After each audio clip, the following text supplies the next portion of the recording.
The original Link Ray band came up here from Portsmouth, Virginia, and it was a family. A whole other rock and roll scene. Yeah, it was. There was a whole other rock and roll scene with Gary U.S. Bonds and all that down there. Yep. And he came up, and well, Gene Vincent also. Absolutely, yep. Who I worked with, and he came up here and created quite a scene with his Rumble, which is credited as the first full tilt guitar distortion, real heavy sounding thing. 1958. Rip speaker, right? Is that the story? No, there? it wasn't exactly a Rip speaker. It was just that he had a very small amp, an old Premier, and with bad tubes, and to be really heard in these outdoor gigs, he would turn it on 10, and of course it would clip and give you that tube screamer sound. Mm-hmm. And the kids liked it so much that it was evolution. He didn't sit down and figure this out. Right. It just happened. And Rumble, well, you've heard the story. It grew out of the dance craze of Stroll. And the kids wanted to stroll in Fredericksburg. And Milt Grant, who was promoting that show, said, they play a stroll. He thought, I don't know any stroll. Milt Grant said, well, for God's sake, make one up. Can't you make something up? It's got that ta-ta-ta-ta, Nice. beat. He says, yeah, you can do it. Milt Grant says, all right. So he just started mashing down the chords D, D, E, Mm-hmm. Repetitively, and then just putting a little pentatonic scale in between, down, down, down, down, down, down, down, down, down, down, fine, and he took it to Archie Blyer. Archie Blyer was the band director for the Arthur Godfrey show, and he was definitely like a 40s, sort of a schmaltzy guy. His artists were the McGuire sisters and stuff, or not the McGuire sisters, but the Cordettes, and he had Julius La Rosa. He was a pop guy like Sinatra. Mm-hmm. He must have hated that, and he did.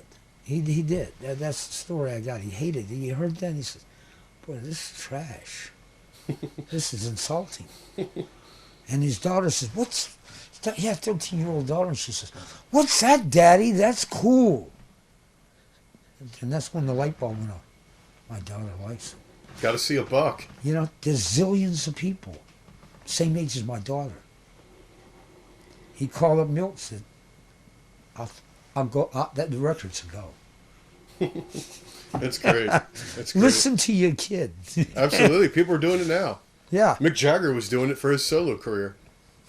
And for the other artists that he started working with back in the 80s. Just read a big article on it. He would have passed on that. You know that. I mean, had she not walked in the room and said, wow, Daddy, why don't you put out records like that?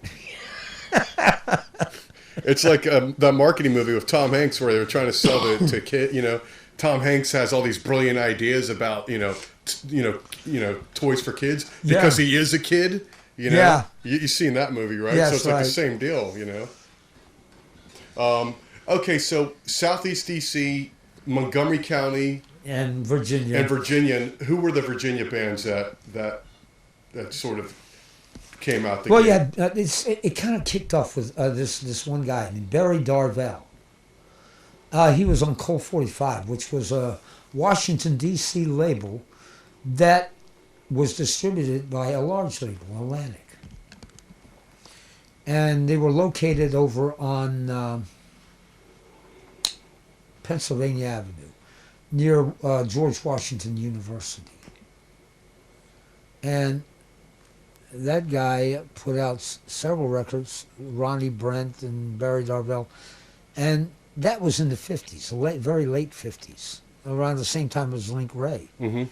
So he was doing the same thing in Virginia. Link Ray was stirring up in Southeast D.C. Yeah.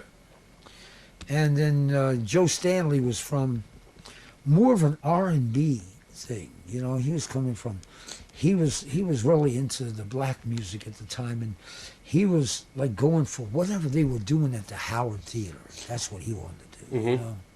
So he had an R&B band called the Saxons, and they were the greatest R&B band in Washington D.C. Black or white, they were just fantastic. Were these white guys? Mostly. Yeah. Yeah, mostly all white guys. Because I know the first go-go band was a white band, the Young Senators. I don't know if you ever encountered Yeah, I've them. heard that name, but I've never. Yeah. I'd like to hear maybe something. I'd love to hear something too. I never heard it. Chuck Brown brought it up in an Now interview. Chuck Brown, I know very well, and Yeah. we've done shows together.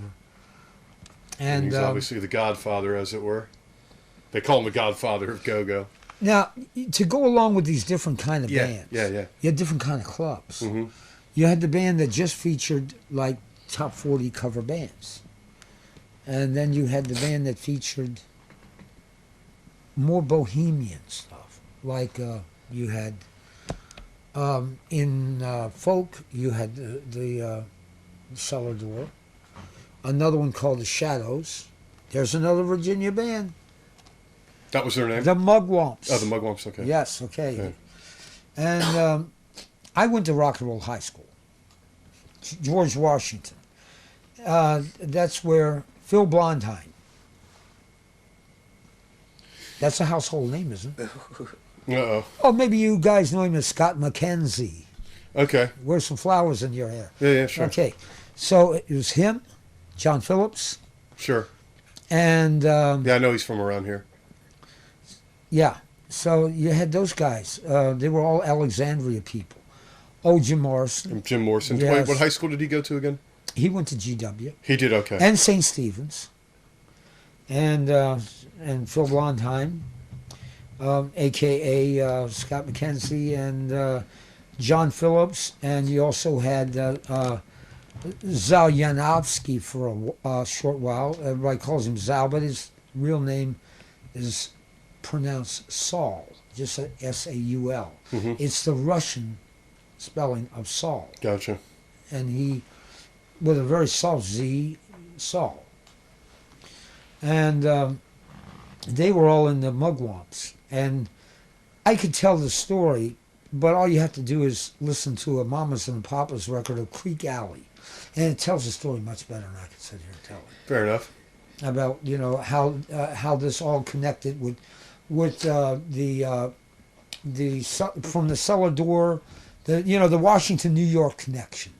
From there up to the Night Owl, where John Sebastian, that's the coffee house he sat. And after every number, they passed a hat, like I said, the basket. Yeah. We went all through that. So Yeah. that, and that your audience should go out and listen to that, or get the words off the internet. The Creek Alley, which is I think in Jamaica. Oh, yeah, the Mamas and the Papas story, Yes. well documented. Well documented. Well documented. And I was there.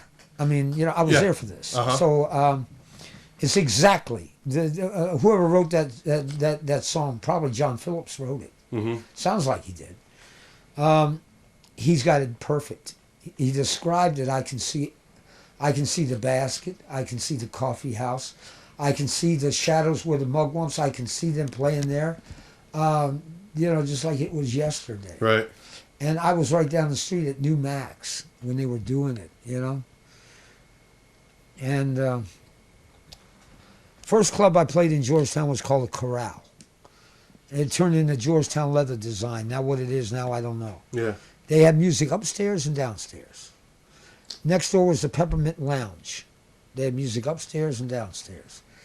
And at every block there was a Silver Dollar, the Shadows, the Round Table, the Scarlet Garter, New Max, Groovies.